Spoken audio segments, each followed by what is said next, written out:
you cannot just focus on one. You're not so typical real estate agency. I forgot the third one. Philippines was quite a thing. People who followed those visions have been very successful. I'm not saying anything about it. Go get it. What I love about this specific project is that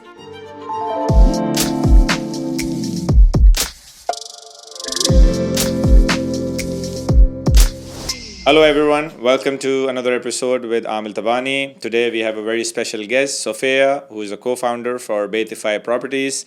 Sofiia, welcome on board and thank you for joining us today. Thank you so much for inviting. It's really a pleasure. Thank you. And obviously we have heard a lot about you in your journey, but we wanted to hear directly from you in terms of how you started here, coming from Ukraine, and as you said rightly that you were having a degree in cybersecurity, you're fond of hospitality. Back in 2017, you were there, and then obviously you moved to Dubai. So what made you come to Dubai, and how did you start your real estate journey here? So number one, it's, I would say, safety in Dubai. And I would say that the Dubai doesn't have the limit. Like, you always can jump in top of it. Because, like, obviously in Ukraine, there is also opportunities. I'm not saying anything. But definitely, if we're talking about long-term game, I can see myself and my family and my kids in Dubai achieving even higher results that we are now. So for me, I came in 2017. I was a teenager. I was 18 years old, actually. I just almost 19, I would say. So it was rough from the beginning because I was all alone. But I knew what I'm here for, which is number one, I want to build myself.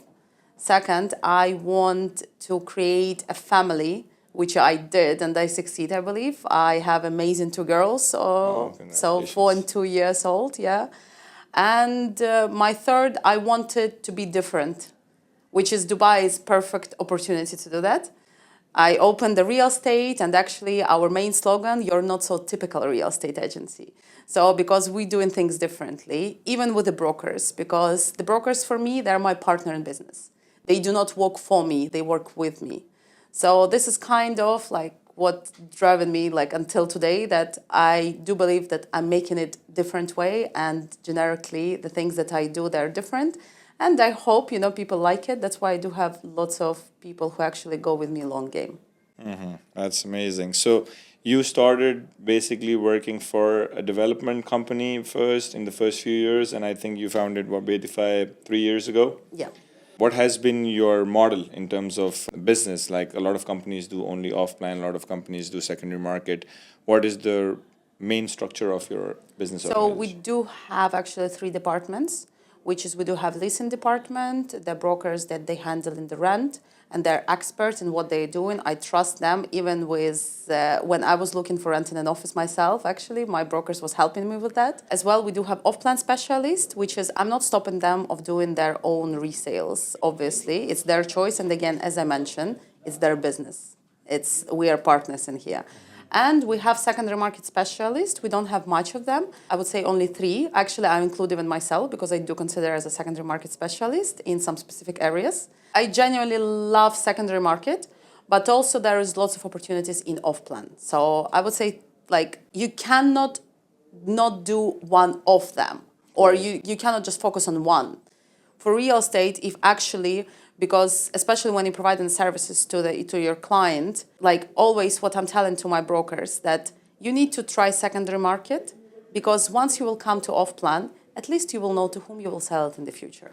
Yeah, it's a full cycle. I mean, you have to sell, you have to resell, and then you have to sell again. So Dubai has been really a magnet for a lot of individuals from around the world, and you obviously have a good expertise in the European market, the UK market, and you mentioned as well that you are having a lot of clients from Australia. What is the mindset, and what is it that they're actually looking to get, and or what is it that you're actually proposing to them that is bringing them to Dubai? So I would say it depends on what client looking for, but if we're talking about the end users, which is I can see the big increasement in the last, I would say, 6 months, the lifestyle, the safety, and that they can actually, the government can actually support them with making even more money here. which is, let's be realistic, the tax 9% and the tax 45%, it's too different. So, which is obviously the numbers, especially for businessmen.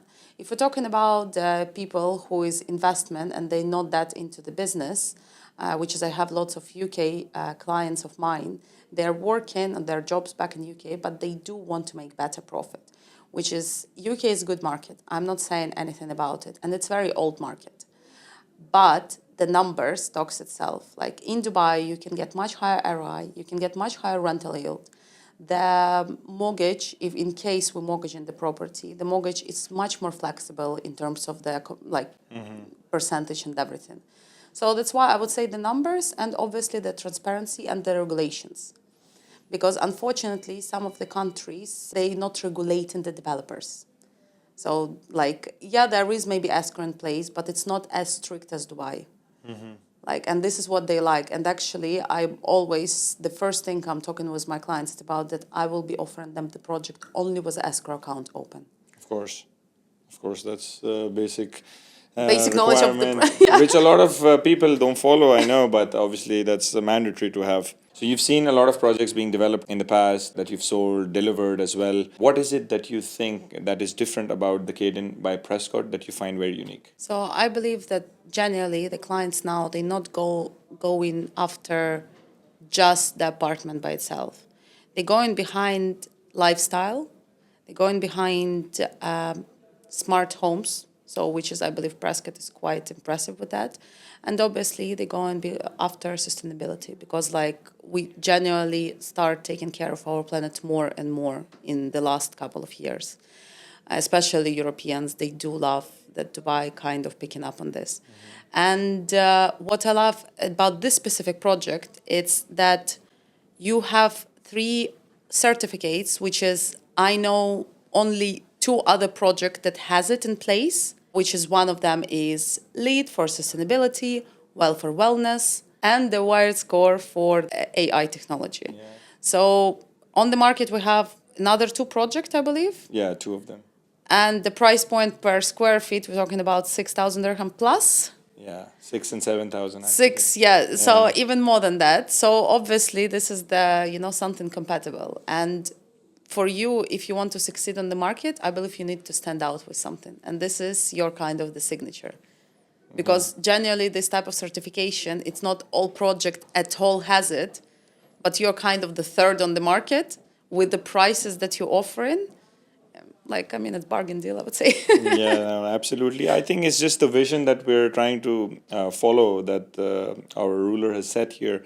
It's the 2040 vision, which is more associated with the sustainability plans and urban development, more greener spaces, more livable spaces. So that's what we're trying to follow here. And people who have followed those visions have been very successful. So can only contribute the same to the society. Obviously, real estate is all about location. I mean, there are many areas which have developed, like areas like downtown, Greek Harbor, Palm Jumeirah. Initially, when any master plan was launched, it was launched at price points which were much lower, and now those areas have price points which are multiplied 2 times, 3 times.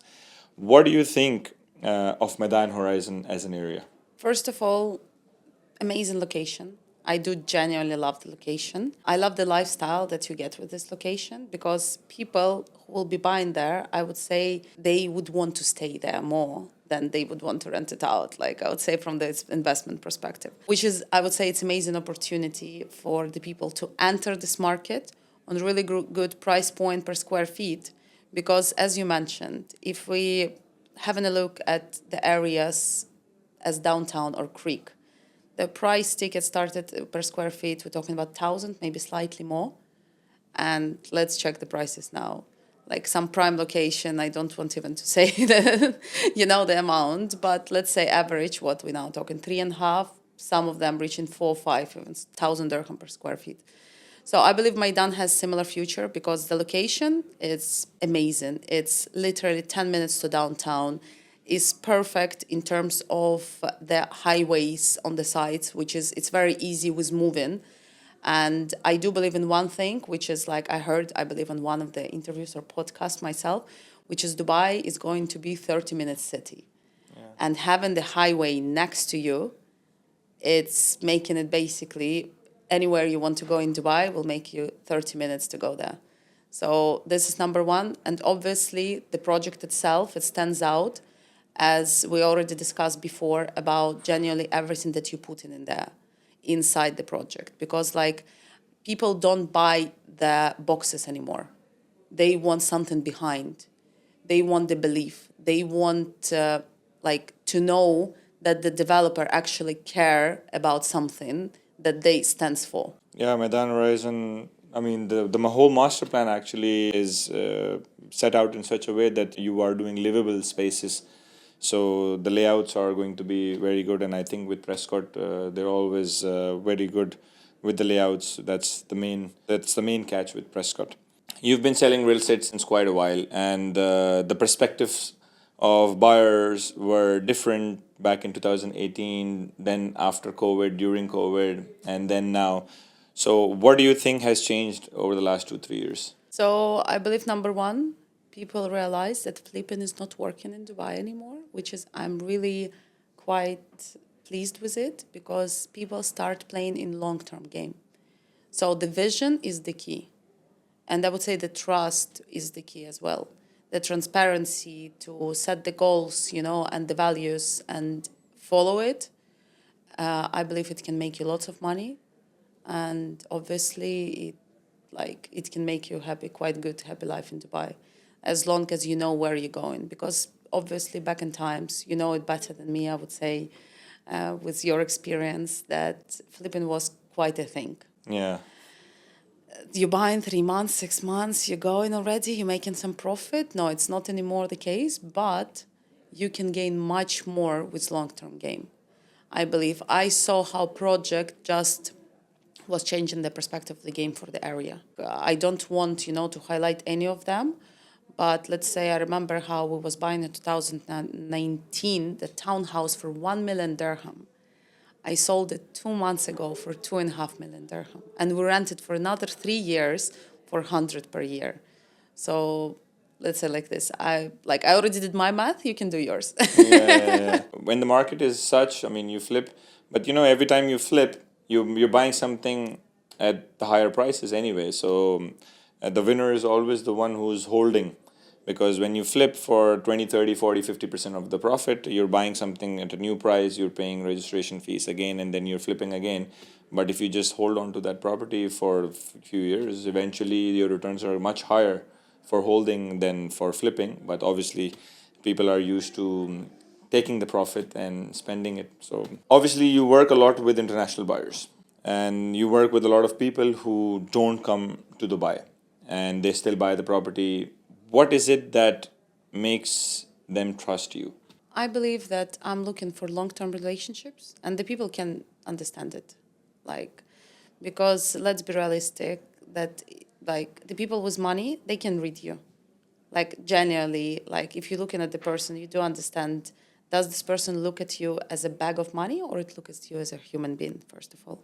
So this is my number one rule. And I generally strict on it, even with brokers of mine, that we love the people, number one. And then obviously we helping them and we advising them.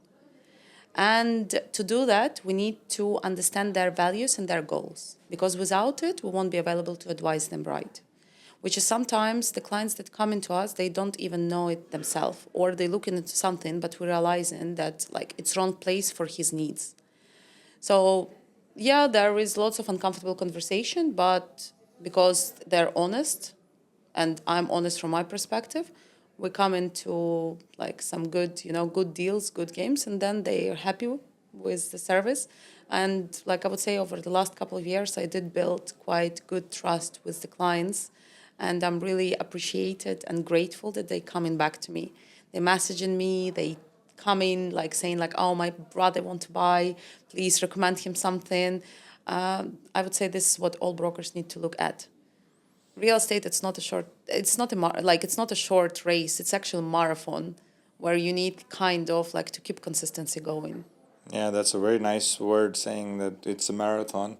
Not only just for clients to hold the property for long term, but also for brokers as individuals, that you need to be in the long game to make sure that you have the referrals and the repeat customers coming in over and over again. Great. Any words of wisdom from your side that you can give to your listeners, the new brokers, the young ones that can take your advice about real estate, or that can take your advice as a career change or something like go get it? Maybe you can. I would say, all young generation of brokers, they're very hungry themselves, which is, I really love it. But I believe, remember about one thing, there is hard and soft skills. And the hard skills is something that you can actually learn, which is soft skills. It's something that's been given to you, and you just need to open it up and share with people. So, and I believe that the soft skills, it's the most valuable currency that we have right now to communicate with other people. So, which is, guys, opening up, don't be shy, go out there, talk to people, be open, and remember one thing, as mentioned before, that real estate, it's a long-term game. Maybe in first year, you wouldn't get as rich as you want, but if you'll keep it consistent, it will come with time. That's lovely. Thank you for the lovely words. And Sofiia, once again, thank you for joining us today. It was really nice to have you and take some great insights from you about the market and about your journey. And we look forward to keeping this collaboration going on for years to come. Same here. Thank you so much for inviting me. It was really a pleasure. And I really appreciate your time and the effort that you put, for us to sit here and talk. We are happy and we are very obliged.